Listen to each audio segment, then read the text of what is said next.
पुण्यातील सर्वात मोठा आयटी पार्क म्हणजे हिंजवडी। महाराष्ट्रातील हा सर्वात मोठा आयटी हब फक्त भारतातच नाही तर संपूर्ण जगात प्रसिद्ध आहे। अनेक इंटरनॅशनल कंपन्यांची कार्यालये या हिंजवडी आयटी पार्कमध्ये आहेत। रातोरात येथे कोट्यवधींची उलाढाल होते।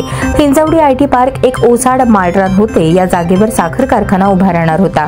या साखर कारखान्याचे भूमिपूजन देखील झाले होते।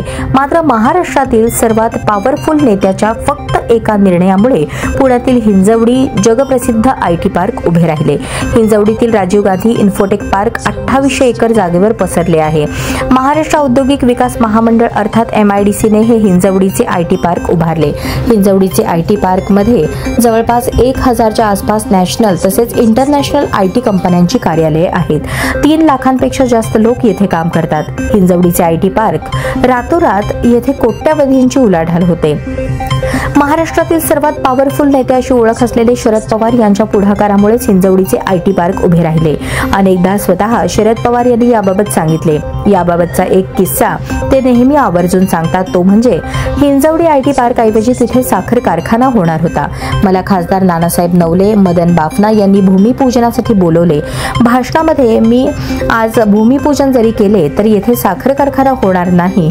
माझ्या सुरुवातीच्या वाक्यानेच आयोजकांचा चेहरा पडला, त्यांना माझा रागही आला असावा। हिंजवडीच्या परिसरातील साखर कारखान्याची जागा नानासाहेब नवले यांनी सॉफ्टवेअर पार्कसाठी दिली, ती शरद पवारांच्या एका निर्णयामुळे। साखर कारखान्याचे भूमिपूजन होण्याआधी मराठा चेंबर ऑफ कॉमर्सच्या सदस्यांनी पुण्याशेजारी सॉफ्टवेअर उद्योगासाठी जागा उपलब्ध झाली पाहिजे असे शरद पवारांना सुचवले। शरद पवारांनी तात्काळ त्यावर कार्यवाही करत हिंजवडी परिसरातील साखर कारखान्याची जागा आयटी पार्कसाठी उपलब्ध करून देण्याचा निर्णय घेतला।